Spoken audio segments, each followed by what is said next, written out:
Усім прывітанне яшчэ раз, з вами по-ранейшаму змейстер Лукашук, і мы працягваем абмяркоўваць падзею Беларусі і за яе межамі у наших рэгулярных эфірах з плаваючым графікам, але тым не менш з пастаянным нашим спікерам, аглядальнікам палітычным, гісторыкам Александром Фридманом. Добрый день, спадар Александр. Добрый день, спадар Змейстер, вітаю. Ну что ж, давайте мы с вами, спадар Александр, пачнем ўсё ж таки с галоўнай падзеі апошніх сутак. Для лукашэнкаўскіх прапагандыстаў можа быць гэта адлёт Лукашэнкі у Кітай, але я так разумею, что для ўсяго нармальнага свету гэта тое, што здолела зрабіць ВСО, дакладней СБУ, с расійскай трыадай, ну, з часткай яе, с стратэгічнымі бомбардзіроўшчыкамі. Як рэагуе сусвет, палітыкі, грамадства, военные эксперты на тое, што зладзілі на дзень военно-транспортной авиации России СБУ? Я б тут падкрэсліў бы нават некалькі накірункаў. Першы, мы пакуль усё ж таки дакладна не ведаем, што там насамрэч адбылося, колькі страціла Расійская Федэрацыя. То бок ёсць інфармацыя Расіі, ну, яна такая, зразумела, яны імкнуцца паказаць, што там ўсё збілі, ўсё понятно, нічого страшного. Нормально, так, гэта не сур'ёзна, гэта не мае сэнсу нават прымаць да ўвагі, гэта толькі цікава ў тым сэнсе, як яны працуюць. Вось, як яны працуюць з такімі падзеямі па-ранейшаму, па-савецку. Імкнуцца паказаць, што амаль нічога не адбылося, но просто часы змяніліся. Тут ужо нешта схаваць і прыхаваць будзе вельмі цяжка. Усе, каму патрэбна, яны альбо ўжо ведаюць, альбо даведаюць пра тое, што страціла насамрэч Расійская Федэрацыя. Гэта першы момант. Ёсць Украіна, якая зразумела імкнецца выкарыстаць гэтую падзею як мага больш эфектыўна, і ў сэнсе агітацыі, і ў сэнсе прапаганды, гэта ўсё лагічна. І ёсць заходняя аналітыка, дзе ёсць разуменне, што адбылося нешта абсалютна надзвычайнае, адбылася падзея вельмі цікавая і адна з найбольш цікавых за апошні час у свеце спецслужбаў. То бок таких акцыяў насамрэч не так шмат адбываецца, іх можна ўсе пералічыць на пальцах адной рукі, то бок таму цікавасць вельмі вялікая, але пакуль яшчэ вельмі асцярожная ў сэнсе ацэнкі тых стратаў, якія пацярпела Расія. То бок тое, што вайна ў пэўным сэнсе змянілася, не столькі там, што сітуацыя на фронте радыкальна зменіцца. Не, яна не зменіцца. Але Украіна прадэманстравала, як можна весці вайну. Што такое сучасная вайна, якія можна праводзіць аперацыі. І досыць танныя аперацыі, з дапамогай досыць танных аперацыяў, ну, вельмі велізарную шкоду наносіць праціўніку. Акрамя таго, украінцы прадэманстравалі сваю эфектыўнасць і крэатыўнасць. Гэта было тое, што ад іх у сённяшніх умовах, ну, фактычна не чакалі. Але чакаць-то трэба было, калі мы паглядзім на гісторыю гэтай вайны, вось тое, што я маю на ўвазе пасля не з 14-го году, а менавіта пасля вось гэтага шырокамаштабнага расійскага ўтаргнення ў Украіну, мы ж бачым, што раз-пораз такія аперацыі адбываюцца, і кожны раз яны выклікаюць такі пэўны шок. А што так можна было зрабіць? А дзе гэтыя расійскія чырвоныя рысы? А што зараз будзе? Аказваецца, можна сябе паводзіць з гэтай магутнай ядзернай дзяржавай сябе таким чынам. І Украіна кожны раз паказвала, так, можна сябе паводзіць. І нават вось так можна паводзіць. І гэта ўсё, калі ў моменце гэта адбываецца, на гэта звяртаюць увагу, а потым вяртаюцца да гэтых стэрэатыпаў. Расія — гэта ядзерная дзяржава, калі што, будзе нешта надзвычайнае, жахлівае і іншае. І вось зараз мы маем зноў такі момант. Украіна выйшла на якасна новы ўзровень, калі сапраўды гэта інфармацыя адпавядае рэчаіснасці, па-першае, памеры расійскіх стратаў, і нават страты гэта другасныя, калі там нават менш, чым тое, што паведамляе украінскі бок, гэта ўсё роўна велізарны поспех. І калі гэта ўсё выканана самастойна, так адпрацавана, гэта адбылося і без заходняй дапамогі, што, дарэчы, аднагалосна падкрэсліваюць заходнія ваенныя эксперты. Я пакуль не бачыў ніводнага эксперта, які б сказаў, вось у гэтым накірунку, напэўна, мы для украінцаў зрабілі нешта і нешта. Не. Ну, зноў жа, можна сказаць, ну, хто будзе прызнавацца ва ўдзеле ў такіх аперацыях. Але ўсё ж такі, калі мы будзем сыходзіць з таго, што гэта цалкам падрыхтавана, прыдумана і выканана украінцамі, ну, гэта іншых словаў цяжка падабраць, чым тыя, якія падабраў Зеленскі. Гэта сапраўды бліскучая аперацыя. І, канешне, гэта змяняе погляд на ўзброеныя сілы Украіны і на гатоўнасць Украіны дзейнічаць. Мы, канешне, можам тут доўга задаваць гэтае пытанне, што ведаў заходні бок пра тое, што рыхтуюць украінцы. Я думаю, ведаў няшмат, а можа і насамрэч нічога не ведаў. Таму калі ўявіць сябе, што украінцы паведамілі, там, не ведаю, нават сваім лепшым сябрам у Еўропе, брытанцам, французам альбо немцам пра тое, што рыхтуецца нешта вось такое, да яшчэ і у дачыненні да аб'ектаў, якія з'яўляюцца часткай расійскай ядзернай праграмы, ну, хутчэй за ўсё, там была бы рэкамендацыя гэта не рабіць. Альбо нават бы паспрабавалі прадухіліць. Таму хутчэй за ўсё украінцы выканалі гэта цалкам самастойна, і гэта, канешне, выклікае павагу і ў астатніх. Я думаю, што стаўленне да Украіны і да ўзброеных сілаў Украіны, да патэнцыялу і да магчымасцяў узброеных сілаў Украіны, не толькі ўзброеных сілаў і украінскіх спецслужбаў, канешне. Гэта ўсё ж такі не столькі аперацыя ўзброеных сілаў, гэта аперацыя спецслужбаў. Тут стаўленне зменіцца. І я думаю, што гэта выклічае яшчэ большую павагу. І апошняе ў гэтым кантэксце. Я думаю, што вось калі зараз паступова будуць прыходзіць падрабязныя дадзеныя ад спецслужбаў, я маю на ўвазе заходніх спецслужбаў, і аналітыкі будуць займацца не толькі вось публікацыямі ў прэсе альбо вывучэннем фотаздымкаў альбо відэо, якія былі ў публічнай прасторы, але яшчэ і вось гэтай закрытай інфармацыі. Я думаю, што нас гэтым тыдні, а хутчэй за ўсё гэта будзе менавіта на гэтым тыдні, нас чакаюць яшчэ вельмі цікавыя публікацыі, дзе гэта ўсё будзе ацэньвацца, дзе гэта будуць рабіцца высновы і іншае. Канешне, гэта падзея. Што тут яшчэ скажаш? Мы зараз да гэтага яшчэ вернемся. Ну, у сэнсе, як гэта падзея, можа быць, уплывае на палітычныя ландшафты у суседніх краінах найперш, але яшчэ перад тым, як стала вядома пра вось гэтую атаку на аэрадромы і на стратэгічную авіяцыю, былі паведамленні пра тое, як былі такія у лепшых партызанскіх традыцыях другой сусветнай вайны падарваныя цягнікі.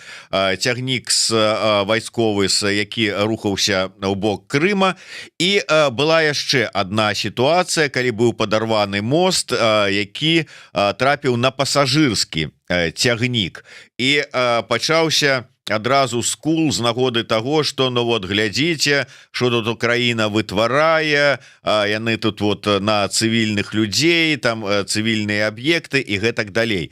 Я ў гэтай сітуацыі, я не эксперт, я не ведаю, што там адбылося, але я як журналіст такі маніторыць інфармацыю, якая адразу з'яўляецца. Я звярну увагу на дзіўны момант. Ёсць такая нібыта незалежная журналістка расійская Юлія Латыніна. І як толькі з'явілася гэтая інфармацыя, такое адчуванне, што як загатовачка у яе выстреліла на яе канале пра вось гэты мост, які абрушыўся на пасажырскі цягнік, загінулі людзі. Правда, нічога не было сказана пра вайсковы цягнік, які рухаўся на Крым, і нічога не было фактычна, па першым моманце, прынамсі так хутка, як пра гэтую сітуацыю з пасажырскім цягніком, нічога не было не сказана пра атаку на аэрадромы. просто ваша ацэнка гэтай сітуацыі, як вам бачыцца у комплексе гэтая атака і на чыгуначных гэтых лініях, на гэтых мастах і у звязку с этой атакай на аэрадромы? Ну, мне падаецца, гэта такі выпадак з раздзелу я выкарыстоўваю тую інфармацыю, якая мне падабаецца. А тая інфармацыя, якая мне не падабаецца, я альбо яе ўвогуле не ўзгадваю, альбо ўзгадваю паміж іншым. Ну вось гэта прыкладна была такая гісторыя. Насамрэч тут вельмі цяжка ацэніць гэтую гісторыю з мастамі, што там было, якое дачыненне да гэтага мае ўкраінскі бок, ці сапраўды яны пайшлі на тое і ведалі, што гэта можа закрануць пасажырскі цягнік, альбо адбылася нейкая памылка, можа там нешта ў распісанні пайшло інакш. Што ж ведай, нават гісторыя, калі мы возьмем гэтыя атакі на аэрадромы, было ж запланавана больш, чым у выніку адбылося, і гэта падчас дыверсіі, ну, нармальная справа. Не нармальная, звычайная справа. Выкарыстаем правільную формулёўку. Тое ж самае, калі знішчалі гэтыя трубы паўночны поток-2, яны ж спрабавалі зрабіць больш, чым у выніку атрымалася. Вось прынамсі тое, што мы бачым як версіі у прэсе выходзяць. Так што ў гэтым сэнсе пытанне адкрытае. Але мы тут павінны ўлічваць агульны кантэкст. Мы ж бачым, як вядзе гэтую вайну Расійская Федэрацыя, што Расійская Федэрацыя фактычна не робіць ніякай розніцы паміж грамадзянскімі мэтамі і вайсковымі. То бок яны наносяць удары там, дзе яны лічаць патрэбным. Калі ім трэба выканаць пэўныя планы і паказаць, чаго яны дасягнулі, яны тут у гэтым сэнсе асабліва не саромяцца, нейкіх маральных прынцыпаў няма. Калі ўкраінскі бок бачыць, як з імі вядуць вайну, ну таму не здзіўляе асабліва, што яны не звяртаюць асаблівай, назовем гэта так, не звяртаюць асаблівай увагі на лёс расійскага грамадзянскага насельніцтва. Тут трэба разумець адну рэч. Вайна – гэта вельмі брудная справа. Гэта жахлівая брудная справа.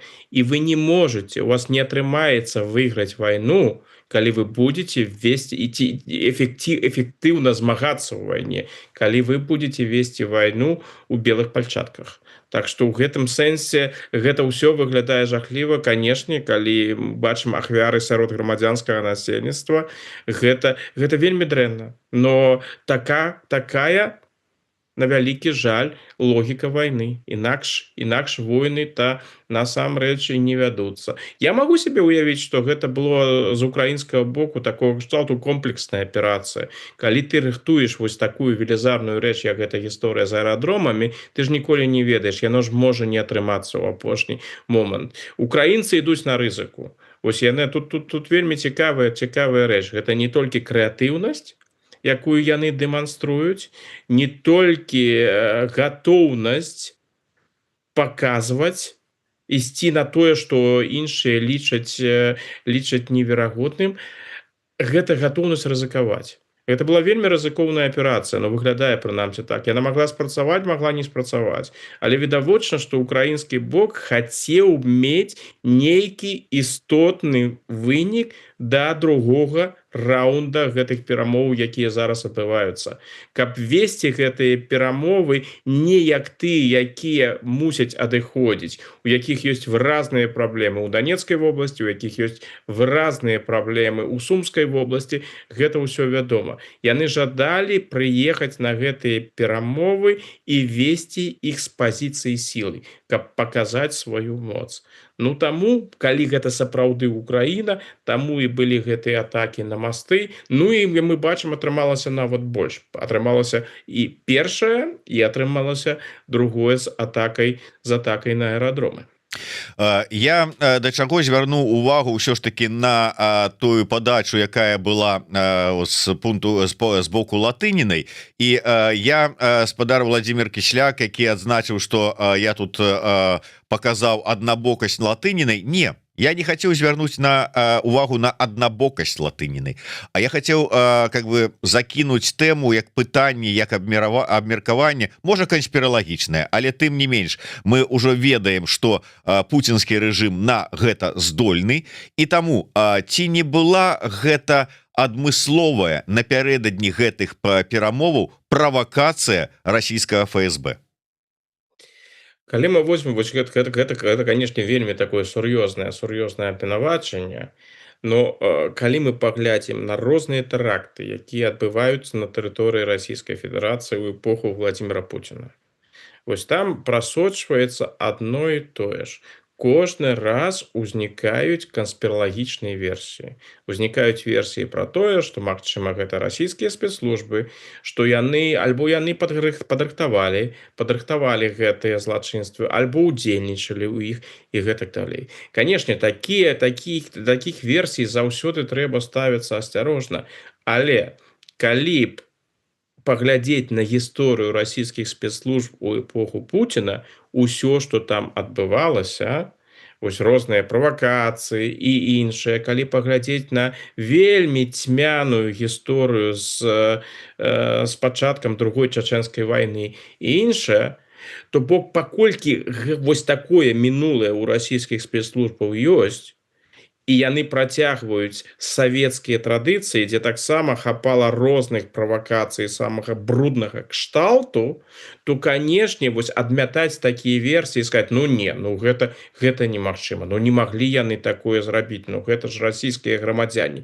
вы што? Я б тут паводзіў бы сябе куды больш асцярожна. Калі бы мяне запыталіся наконт таго, ці магу я сябе ўявіць, што, напрыклад, польскія спецслужбы зробяць нешта падобнае ў дачыненні да сваіх грамадзянаў, літоўскія спецслужбы, ізраільскія спецслужбы, нямецкія спецслужбы, французскія і гэтак далей, тут я скажу, не зробяць. У мяне няма адчування. Я не веру ў тое, што яны ў стане зрабіць такое ў адносінах да сваіх уласных грамадзянаў вот такога кшталту правакацыяў.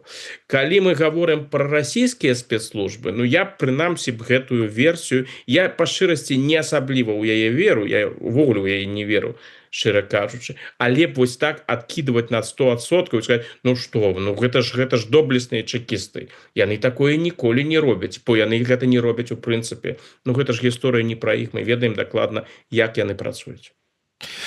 Так, безумоўна, але ўся гэтая сітуацыя, як вы думаеце, як паўплывала, можа быць, на нейкія палітычныя рашэнні, якія прымаюцца ў тых краінах, якія падтрымліваюць Расію ў гэтай акупацыйнай вайне ва ўкраіне? Я маю на ўвазе, найперш лукашэнкаўскі рэжым, але і іншыя, можа быць, таксама, якія тым ці іншым чынам падтрымліваюць, яны далей. А вот ёсць Лукашенко, яго рэжым, яго прадпрыемствы, якія ў 3 смены працуюць на расійскі ВПК. І вот такая сітуацыя. Што яна можа паказаць, ці што яна мусіць паказаць яму? Яна насамрэч ужо трошкі паказала, бо якая рэакцыя ў Лукашэнкі? Беларуская сістэма прапагандысцкая, яна ў адрозненні ад Расіі выглядае больш маналітнай. Там нейкіх такіх крокаў уперад-узад, што нехта там выказаўся з прапагандыстаў, і гэта не было ўзгоднена, такога там звычайна не бывае. Калі гаворка ідзе пра сапраўды важныя тэмы, яны маўчаць. Яны чакаюць да таго моманта, пакуль выкажацца Лукашенко, альбо будзе пэўная рэакцыя. Гэтым разам ім досыць цяжка. Бо з аднаго боку Лукашенко маўчыць. Лукашенко, дарэчы, ўжо пэўны час не выказваецца на знешнюю палітычную тэматыку, і зараз мне становіцца зразумела, чаму. Тут рыхтаваўся гэты візіт у Кітай, і, напэўна, было вырашана, трэба ўсё правесці спакойна, не трэба рабіць там нейкіх супярэчлівых альбо праблематычных выказванняў, пакуль гэты візіт не адбыўся. Хай усё будзе спакойна, і там пасля гэтага, можа, Лукашенко ізноў пачне больш так падрабязна выказвацца. А можа, не пачне, можа, гэта стыль змяніўся трошкі. Хаця гэта малаверагодна. Што тычыцца прапаганды, хто там выказваецца? Там выказваюцца тыя з лукашэнкаўскага боку, хто заўсёды арыентаваўся і арыентуецца для Расіі на Расію. Для каго перш за ўсё гэта Расія, галоўнае гэта Расія, і напэўна гэтыя людзі і сябе ў шырокім сэнсе гэтага слова лічаць грамадзянамі Расіі альбо часткай Расіі. Я маю на ўвазе Гігін, Азаронак і ўся гэтая кампанія з Расіі ў сэрцы. Вось. Яны паўтараюць расійскія наратывы. А расійскія наратывы яны якія ў гэтым кантэксце? Расія імкнецца, і гэта цікавы момант, гэта было чакана, нічога надзвычайнага ў гэтым няма, але гэта цікава. Што яны робяць? Яны імкнуцца прыуменьшыць памеры таго, што адбылося. Паказаць, нічога не адбылося надзвычайнага. Вось, нічога ў іх там асабліва не атрымалася, альбо шкода невялікая, усё нармальна, усё, жывём далей. Бо ім гэтая тэма, раздуваць гэтую тэму афіцыйнай Маскве, гэта вельмі непрыемна. Адразу ўзнікае пытанне, а што з гэтым рабіць? Сапраўды, калі гэта адбылося, калі украінцы вось такое здолелі, вось такая спецыяльная аперацыя, назовем гэта так, адбылася. Так на гэта ж трэба адказваць. А як адказваць? А як вы ў стане адказаць зараз? І ці жадаеце вы так адказаць? І ўвогуле прызнаць памеры стратаў вельмі непрыемна. Таму ідуць гэтыя наратывы пра тое, што так, гэта непрыемна альбо не крытычна. Нічога такога не адбылося. Беларускі дзяржаўны бок, я паглядзеў, што яны там пісалі, гэтыя розныя прапагандысты рэжыма. Мне падаецца, галоўнае, што там ёсць, каб у галовах тых людзей, якія нават спажываюць гэтую прапаганду, не ўзнікла крамольнае пытанне пра тое, калі Украіна у стане рабіць вось гэта стратэгічна важнымі аб'ектамі на тэрыторыі Расійскай Федэрацыі. Прычым рабіць гэта уласнымі намаганнямі. Дык што ж тады з Беларусю? З прамысловасцю беларускай, з рознымі стратэгічнымі аб'ектамі, якія ў Беларусі знаходзяцца. Што, у стане Расія абараніць Беларусь? Ці хопіць таго, што Расія завезла ці не завезла ў Беларусь для таго, каб Беларусь абараніць? Ды ўвогуле вайна ідзецца і вядзецца зусім іншымі метадамі. Можна выкарыстаць, што тебе гэтая ядерная зброя, калі тут можна такую шкоду нарабіць досыць простымі дронамі. Гэта вельмі непрыемныя пытанні. І як вы згадалі, там жа гісторыя вядомая, ніхто ў Кіеве не забыўся пра 22 год і што было ў 22 годзе. Зеленскі нават сёння ізноў падкрэсліў, што трэба ізноў глядзець на Беларусь, бо з Беларусі можа нешта адбыцца, нешта расіяне могуць, мне падаецца, фармулёўка была такая, расіяне могуць нешта зрабіць з тэрыторыі Беларусі у дачыненні да краінаў Балтыі. Калі ты паглыбляешься ў гэтую тэму, а нават тыя людзі, якія спажываюць беларускую дзяржаўную прапаганду і стаяць на баку Лукашэнкі, там же не толькі там нейкія роботы, якім там, не ведаю, Азаронак нешта сказаў, і яны лишь так, вось так, як ён сказаў, так і ёсць. Не, там хапае разумных людзей, якія таксама разважаюць, якія ў стане задаваць пытанні. І вось калі яны пачнуць задаваць гэтыя пытанні, так бы мовіць, пераносіць 2+2 на беларускі выпадак, тады можа сітуацыя быць досыць непрыемнай. Украінцы прадэманстравалі, што калі нешта ў іх дачыненні будзе зроблена непрыемнае, жахлівае, яны ў стане адказаць. Прычым у стане адказаць досыць жорстка. Там нічога асабліва украінскі бок ужо не стрымлівае.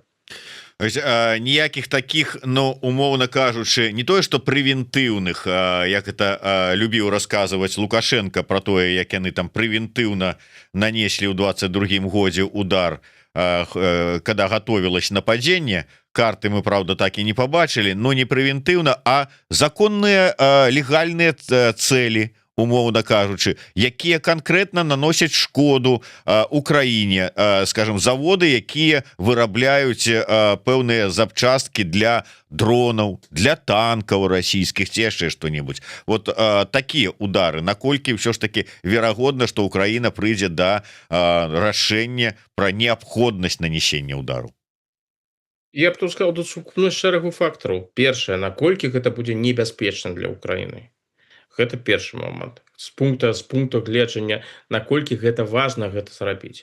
Другі момант, ён, канешне, звязаны з геапалітычным кантэкстам, бо удары па тэрыторыі Беларусі гэта азначае распаўсюджванне вайны на тэрыторыю Беларусі, і гэта па-ранейшаму абсалютна не ў інтарэсах еўрапейскіх партнёраў Украіны. Таму зразумела, нейкія удары па тэрыторыі Беларусі альбо сур'ёзныя аперацыі на тэрыторыі Беларусі, якія могуць стаць каталізатарам пашырэння баявых дзеянняў на тэрыторыю Беларусі, гэта абсалютна не тое, што зараз патрэбна еўрапейскім партнёрам. Я думаю, што да Кіева, еўрапейскім партнёрам Украіны.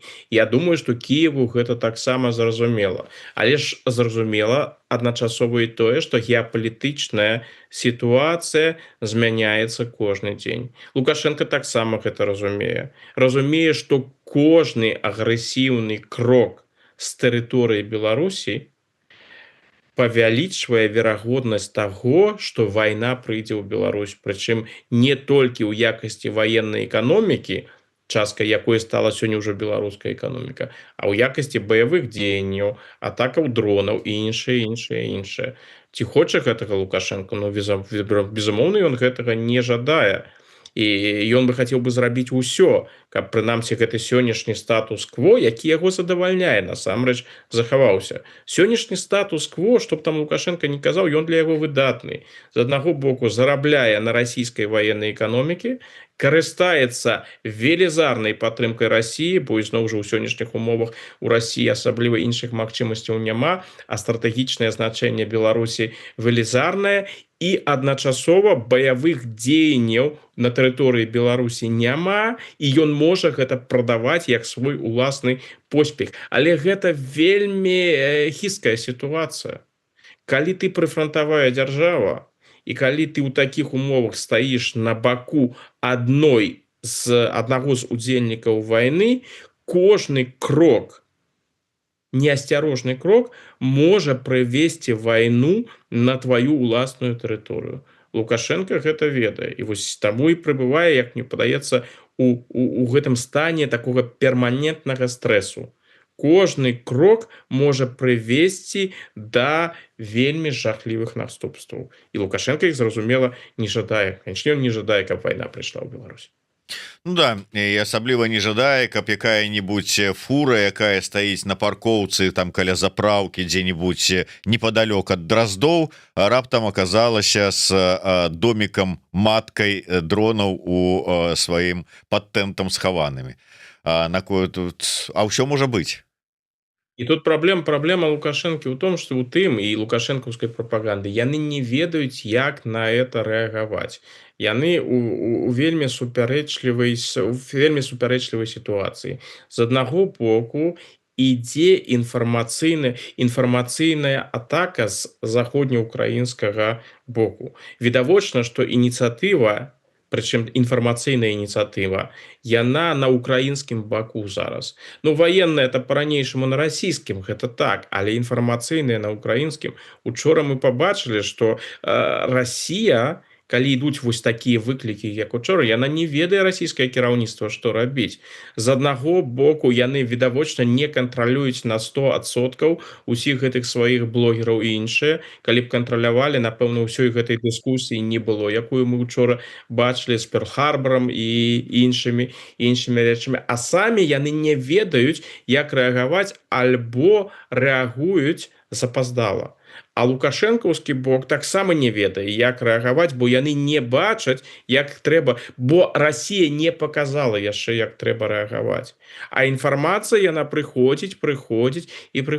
Я яшчэ раз хачу падкрэсліць, гэта, мне падаецца, вельмі важным момантам.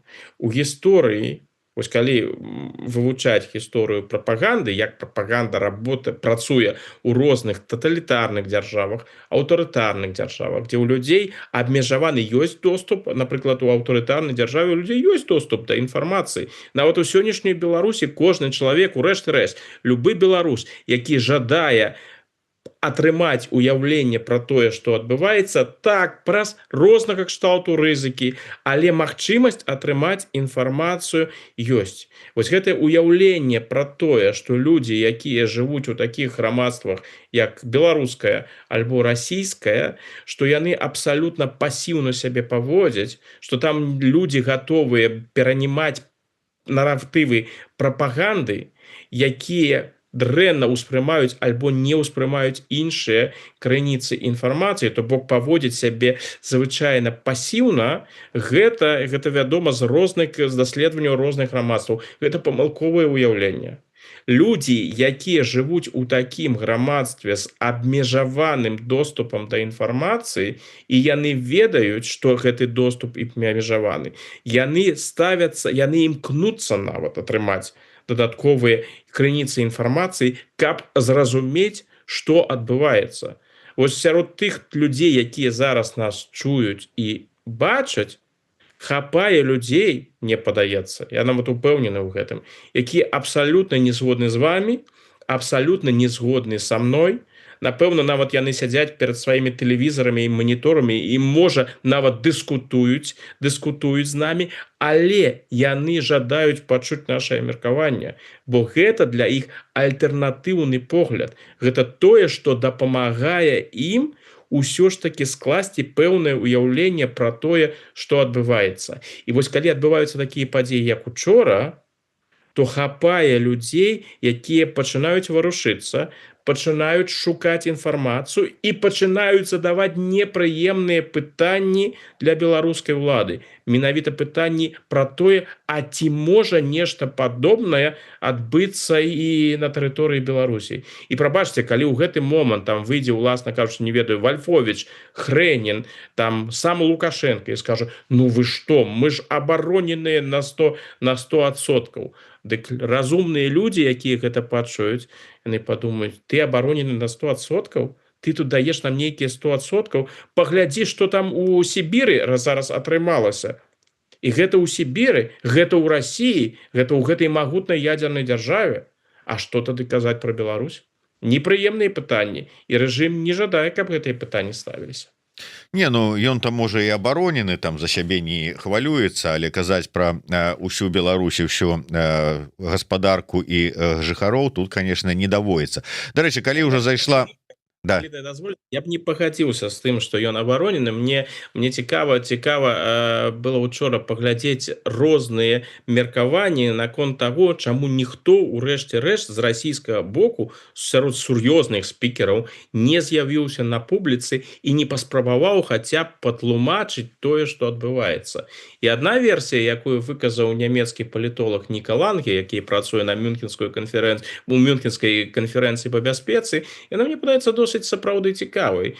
І ён піша, што ўсё досыць, ён разважае так: усё досыць банальна. Ніхто з расійскага боку не ведаў, ці ўвогуле там гэтая украінская аперацыя скончылася, а можа яна яшчэ працягваецца. Можа пачалі з мастоў, потым гэтыя аэрадромы з самалётамі, а можа потом будзе і напад на Крэмль і на Пуціна. То яго меркаванне досыць простае, што ў гэты момант ніхто не выходзіў, бо яны хаваліся. Хаваліся яны былі ў сакрэтных абароненых месцах, бо сыходзілі з таго, што, магчыма, ідзе такая аперацыя, часткай якой можа быць нават нешта супраць Владзіміра Пуціна, ягонага бліжэйшага атачэння. Так што тут казаць пра Лукашэнку? Ну да, с одного боку, с другого боку. Я все ж таки хотел бы вот про информационное супрацьстаянне, технологию, гибридную гэтую всю войну и гэтак далей. Ось был чарговый обмен 1000 на 1000, у выніку якога ізноўку такі с расійскага полона ніводнага беларуса не было вызвалена. Зеленскі потым пракаментаваў гэта так, что расіяне адмыслова адмаўляюцца вызваляць беларусаў, якія трапілі ў палон, тых же самых байцоў палка Каліноўскага, каб не было інфармацыі пра тое, што беларусы, оказывается, таксама ваююць на баку Украіны, за Украіну, супраць расійскіх акупантаў. Ну а паколькі нема у спісе, нема у абмене, беларуская тэма і тэма беларусаў на баку Украіны не ўсплывае, яе нема гэтай тэмы с аднаго боку. З другого боку, я читаю інфармацыю про тое, як вось былі гэтыя вылеты дронаў с грузавіка у Иркутской вобласці. І памятаеце, там відэо было такое, дзе там кіроўцы, там просто людзі з іншых дальнабоі, іншых грузавікоў кінуліся там палкамі, камянямі збіваць гэтыя дроны, спрабаваць там неяк так спыніць, там тэнт накінуць і гэтак далей. Так вось, тэлеграм-канал «Осторожно, новости» апублікаваў відэо вось расказа аднаго з відавочцаў, як яны там змагаліся з гэтымі дронамі, і гэтым вот расказам, гэтым відавочцам аказаўся беларускі дальнабой, які вось нейкім там чынам апынуўся у гэтым, як яно там называецца, ну, карацей кажучы, в Иркутской области, каля гэтага аэрадрома і гэтак далей. І гэтае усолье сібірскае вось прыехаў туды. І гэтая інфармацыя пайшла паўсюль, як вось беларус лавіў рукамі украінскія дроны, каб яны не збілі, не знішчылі гэтыя расійскія самалёты, ядерную гэтую трыаду і гэтак далей. Ось вот тут інфармацыя пайшла. Як это ўплывае на агульнае ўспрыняццё і на імідж беларусаў? Ну, ізноў жа, калі такая інфармацыя ідзе, яна, безумоўна, яна будзе прасоўвацца таксама беларускай дзяржаўнай прапагандай, гэта тое, што дазваляе заваяваць дадатковую сімпатыю сярод расійскай аўдыторыі, якая падтрымлівае вайну. Так што ў гэтым сэнсе гэта ўсё досыць зразумела.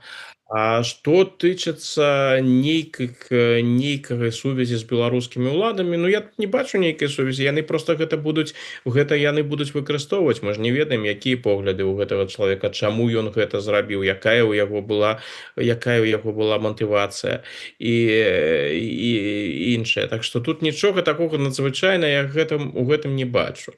А калі мы возьмем беларускіх грамадзянаў, якія змагаліся на украінскім баку і якіх Украіна хацела бы вызваліць, ну для Украіны гэта таксама у пэўным сэнсе важны крок у адносінах да тых усіх іншаземцаў, якія змагаюцца на украінскім баку. То бок Украіна, калі яна сапраўды такія патрабаванні вылучае, і гэта агучваецца, яна паказвае тым людзям, якія ваююць за Украіну, што мы вас не кінем, што калі вы патрапіце ў палон, мы будзем імкнуцца вас таксама вызваляць, як мы вызваляем украінцаў. Так што ў гэтым сэнсе гэта важны месседж. Ну а чаму Расія тут гэта не робіць? Тут, мне падаецца, ёсць проста дамоўленасць з Лукашэнкам, што нікога перадаваць не будуць. Мы ж не ведаем, магчыма, гэтыя людзі ўжо знаходзяцца пад кантролем беларускіх уладаў, якія патрапілі палон, альбо мяркуецца праз пэўны час іх перадача беларускім уладам. Я думаю, што гэта не робіцца адмыслова, бо ёсць дамоўленасці на гэты конт з Лукашэнкам. Ну і навошта ім гэта рабіць? Лукашэнка гэта іх саюзнік. З Лукашэнкам яны працуюць разам. Калі Лукашэнка хоча мець гэтых людзей у сваім распаражэнні, ну так навошта іх абменьваць? Але ў рэшце рэшт, калі там будуць такія радыкальныя патрабаванні, што вось мы жадаем гэтых людзей, і калі гэтых людзей не будзе, вы не атрымаеце іншых, то я думаю, што і расійскаму боку будуць патрэбны тыя людзі, якія да абмену прапаноўваюць украінцы. Я думаю, што ў гэтым сэнсе гэта пытанне таксама вырашальнае, і меркаванне Лукашэнкі тут будзе другаснае. Так што тут пытанне ў тым, насколькі украінскі бок сапраўды жадаў атрымаць гэтых беларусаў. Як было пастаўлена пытанне? Яны, можа, былі б уключаны ў спіс, а ці настойвала Украіна насамрэч на тым, каб вярнулі гэтых людзей, пытанне адкрытае. Тут трэба адначасова падкрэсліць, што ў расійскім палоне хапае украінскіх грамадзянаў, хапае тых, каго б Украіна хацела б вярнуць. Ну так, да, і азоўцы тыя ж самыя, якіх катэгарычна адмаўляюцца таксама абменьваць. Давайте, можа быць, працягнем, але ў іншым трошку накірунку да Стамбула звернемся. Ўсё ж таки вось гэтыя сёння пачаліся ці пачнуцца перамовы, інфармацыі канкрэтна, ну ніякай пакуль інфармацыі са Стамбула няма. Тым не менш, як вы лічыце, ці варта на нешта разлічваць па выніку вось гэтага другого раунда перамоваў, і вот пры такім раскладзе з новымі картамі, як бы сказаў Трамп, у руках у адной і ў другой дэлегацыі? Не варта, таму калі б там нават былі нейкія зрухі і была б нейкая надзея, што можа нешта быць, ды хутчэй за ўсё там хаця б былі б нейкія амерыканскія прадстаўнікі, якія прысутнічалі. А гэтым разам увагі з боку еўрапейскіх краінаў і Злучаных Штатаў да гэтых перамоваў, ну яе фактычна няма. І ўжо загадзя існуе такое меркаванне пануючае, што там нічога ні да чога яны дамовіцца не змогуць, бо ў іх цалкам розныя пазіцыі.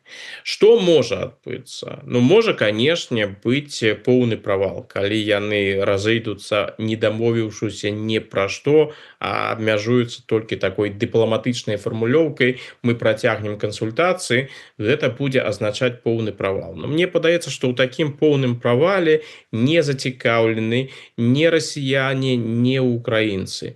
Бо адразу ўзнікае пытанне: калі гэта правал, хто вінаваты? І што з гэтым рабіць? Я думаю, што і той, і іншы бок, ён зацікаўлены ў тым, каб нейкім чынам хаця б падстрахавацца, каб потым прадэманстраваць сваю схільнасць да далейшых перамоваў. А каб гэта прадэманстраваць, павінен быць нейкі вынік. Што можа ў выніку быць? Ну, могуць дамовіцца пра абмен военнапалоннымі. Можа, ізноў 1000 на 1000, можа менш. Можа, гаворка будзе ісці пра нейкія іншыя гуманітарныя тэмы. Ну, гэта, напэўна, максімальна, што магчыма. Бо тое, што мы зараз ведаем, мы ведаем гэты украінскі мемарандум, які учора апублікавала агенцтва Reuters, асноўныя пункты. Разумела, Расія выконваць гэтыя пункты не будзе. Для Расіі гэтыя пункты непрымальныя, нягледзячы на тое, што там Украіна ідзе на адну вельмі сур'ёзную саступку. Менавіта, калі узгадаць тыя патрабаванні, якія былі раней, межы 91-го году і іншае, гэтым разам Украіна гатовая прызнаць, не прызнаць, а замарозіць баявыя дзеянні на сённяшняй лініі баявога супрацьстаяння.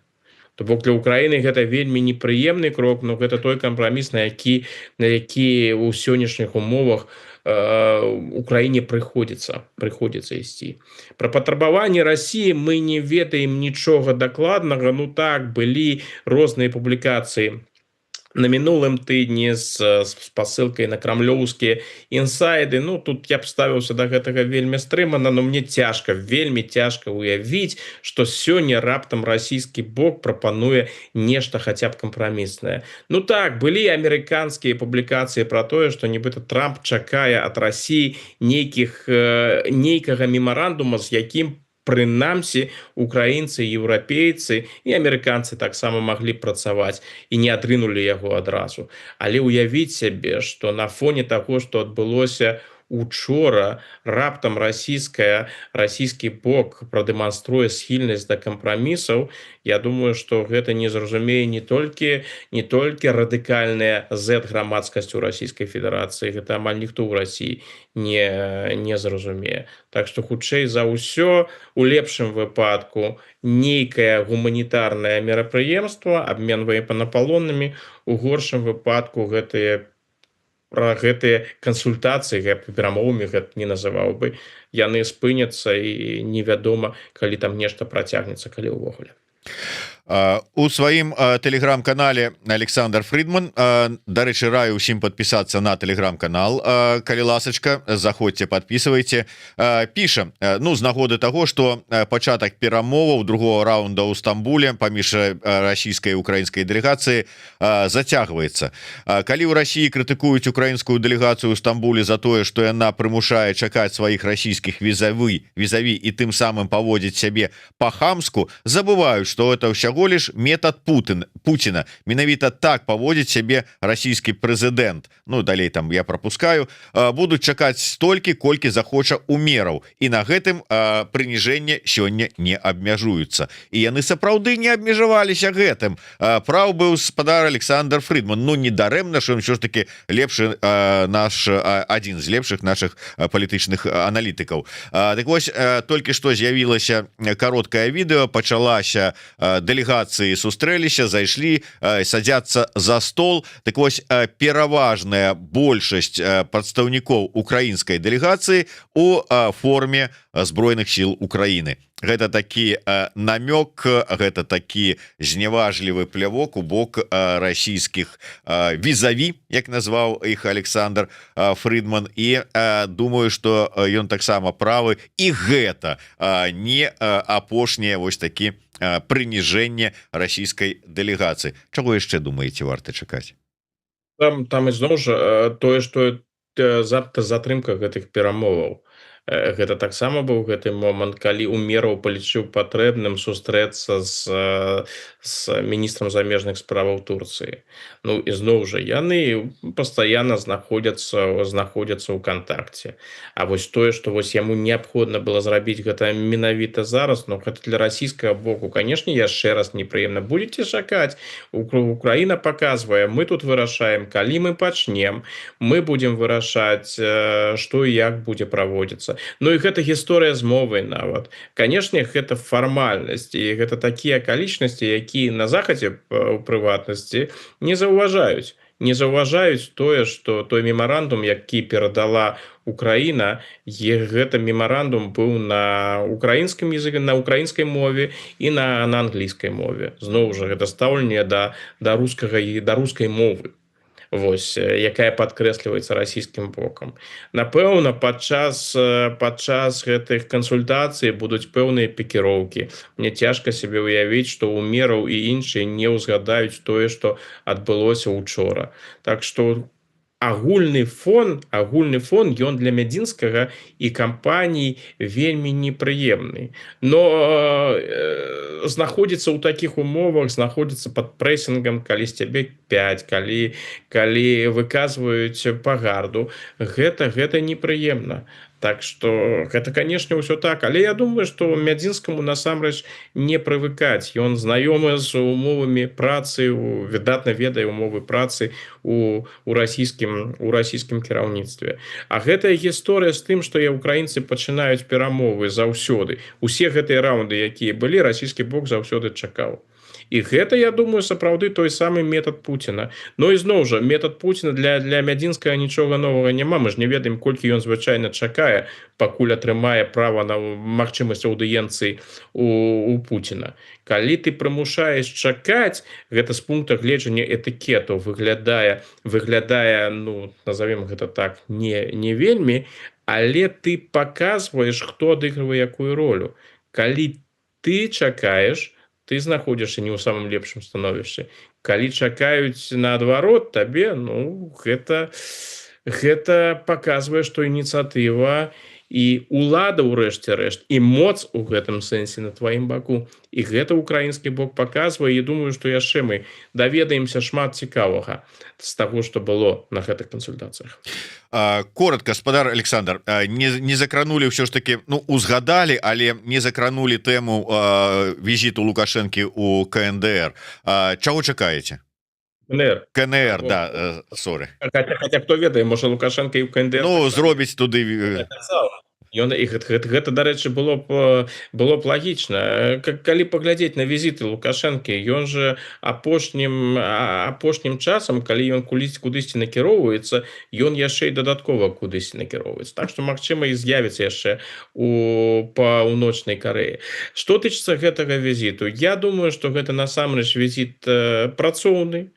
І Лукашенко ж сістэматычна накіроўваецца туды.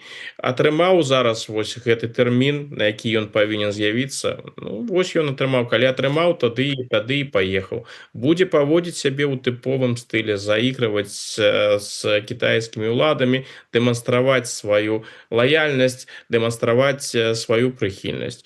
Так, ён кітайцам цікавы ў тым сэнсе, што гэта саюзнік. Яны звычайна праводзяць такія кансультацыі з саюзнікамі, з сваімі партнёрамі. Ну, вось Лукашенко там будзе распавядаць пра тое, якая сітуацыя, як ён бачыць. Напэўна, яны пацікавяцца таксама яго меркаваннем наконт падзеяў ва ўкраіне, наконт вайны ва ўкраіне. Але галоўная мэта Лукашэнкі падчас гэтых візітаў у Кітай гэта пашырыць свае магчымасці, пашырыць супрацоўніцтва, прадэманстраваць сваю адданасць.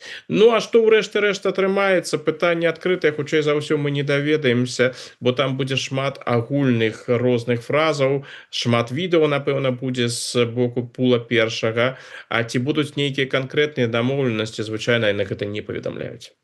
Ну і на завяршэнне коротко, можа быть, таксама такую тэму. Калі Мерц заявіў спачатку пра тое, што дазваляюцца не супраць удараў далекабойнымі ракетамі ўглыб Расіі, потым пра пастаўкі таурусаў, прагучалі пагрозы з боку расійскіх прапагандыстаў і не толькі пра тое, што ну ўсё, чакайце арэшнік у Берліне і гэтак далей. Ну вот і вся гэтая сітуацыя, наколькі на захадзе у Берліне, у Нямецчыне усур'ёз могуць успрымаць ці не усур'ёз, ці не ўспрымаць пагрозы Расіі, вось гэтыя там арэшнікі, не арэшнік, але удары по Берліну.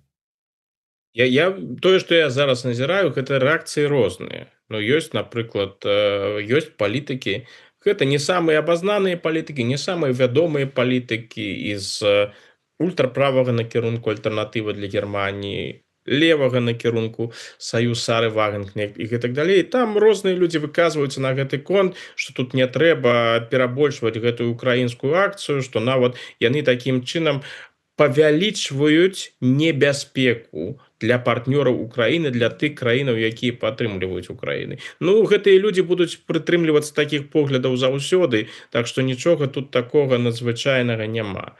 Што тычыцца грамадскасці, як гэта ўспрымаецца, то мяне няма адчування, што гэтыя расійскія пагрозы так ужо асабліва кранаюць. Ну, няма нічога новага ў гэтым. Яны з такімі пагрозамі выступаюць з 2022 году.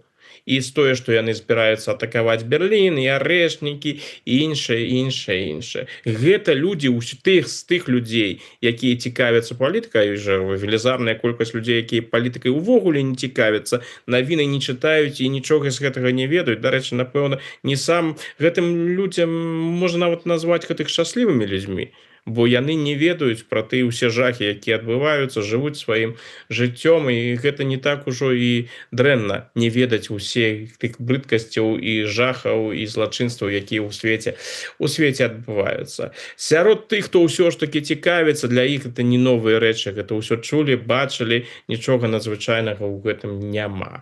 А што тычыцца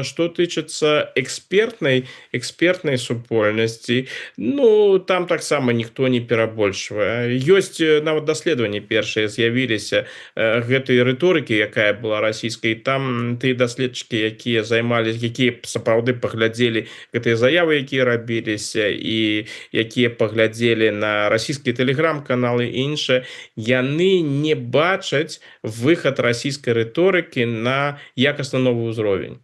То бок кожны раз, калі з'яўлялася інфармацыя пра тое, што Германія зробіць гэта, гэтыя залпы расійскай прапаганды, пагрозаў, яны з'яўляліся. Але каб гэта выйшла ўжо на такі якасна новы ўзровень і ўспрымалася як нешта надзвычайнага, такога адчування ў мяне няма.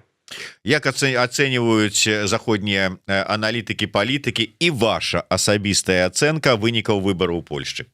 З беларускага такого пункту гледжання. Я пра вашу ацэнку маю на ўвазе.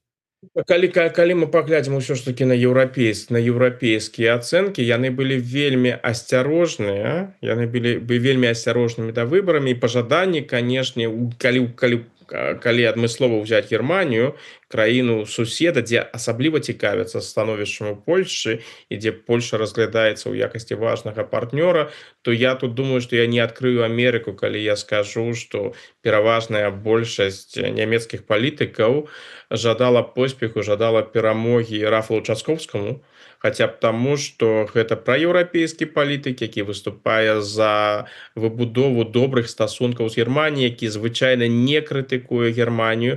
Што тычыцца абранага прэзідэнта Навроцкага, ну ягоная антынямецкая і крытычная ў адносінах да Еўропы рыторыка, яна вядомая. Так што ў гэтым сэнсе для большасці, я думаю, што я не скажу, як гэта насамрэч ёсць, для большасці журналістаў, экспертаў, палітыкаў вынікі выбараў у Польшы з'яўляюцца расчараваннем. На чале Польшчы ў якасці прэзідэнта Польшчы ўсё ж такі ў Еўропе, як мне падаецца, жадалі бачыць іншага чалавека, а не Наўроцкага.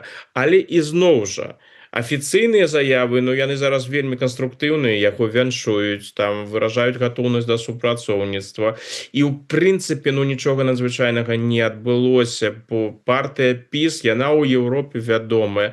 Працаваць з гэтай партыяй, з прадстаўнікамі гэтай партыі, з пункту гледжання еўрапейцаў, ну не самая прыемная справа. Але ізноў жа працавалі ж з Дудай, працавалі з урадамі ПіС, ну будуць працаваць і з Наўроцкім, тым больш, што пакуль цяжка сказаць, як зменіцца рыторыка кандыдата Наўроцкага і прэзідэнта Наўроцкага, якія там будуць наратывы, ці будзе ён уздымаць гістарычныя тэмы, як ён гэта ўздымаў падчас кампаніі, ці захаваюцца гэтыя антынямецкія наратывы, антыеўрапейскія наратывы, як ён будзе ставіцца да Ўкраіны, якую ролю будуць адыгрываць гістарычныя тэмы, тая ж валынская разня у адносінах паміж альбо асоба Степана Бандеры у адносінах паміж Украінай і Польшчай. Гэта ўсё пытанні адкрытыя. Ну тое, што Наўроцкі выступае супраць членства Украіны ў НАТО, пакуль Украіна не пераглядзіць сваё стаўленне да гістарычных падзеяў, маецца на ўвазе і асоба Бандеры і іншыя пытанні. Ну гэта такое пытанне, гэта ж не самае актуальнае на дадзены момант. Мы ж ведаем, у якім стане знаходзіцца НАТО. Зараз гаворка не ідзе пра тое, што ўсе пагадзіліся, каб Украіна уступіла ў НАТО і толькі прэзідэнт Польшчы супраць, і яго рашэнне, ягоны погляд будзе вырашальным. Мы такой сітуацыі не маем. Што тычыцца майго стаўлення, ну я скажу шчыра, я чакаў, што пераможа Наўроцкі, таму што вынік першага тура, ну ён хутчэй казаў пра тое, што ў Наўроцкага ёсць усе шансы перамагчы. Калі паглядзець на яго погляды, тое, што ён рабіў у якасці кіраўніка Інстытута гістарычнай памяці у Польшчы, як стаўленне да яго як менеджера ў галіне гісторыі і да гісторыка, ну у мяне не лепшае стаўленне, назовем гэта так дыпламатычна, да гэтага.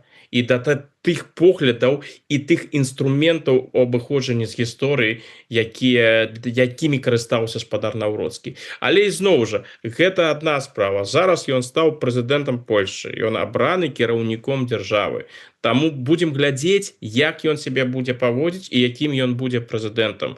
Бо ізноў жа мінулае гэта заўсёды частка асобы чалавека, але з дадзеных умовах больш сэнсу у тым, каб глядзець не ў мінулае, а ў будучыню. Дзякуй вялікі. Ірма Барт піша: запрашайце часцей спадара Фрыдмана, ён супакойвае, канструктыўныя думкі на месца вяртаюцца.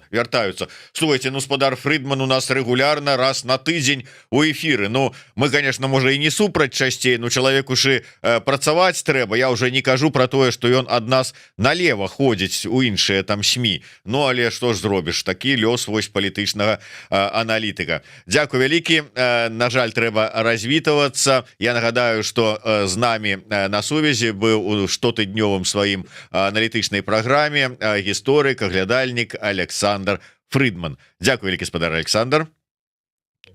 Ну а я яшчэ раз нагадываю усім, подписывайтеся на телеграм-канал Александра Фридмана, спасылочка ёсць у нас у опісанні гэтага стрыма. Ну і не забывайте подписываться на YouTube канал Еврорадио і наш YouTube канал Навокал. Ставьте свае падабайкі, націскайте на звоночек, каб не пропускать наши стрымы, і расширвайте, калі для вас гэта бяспечна.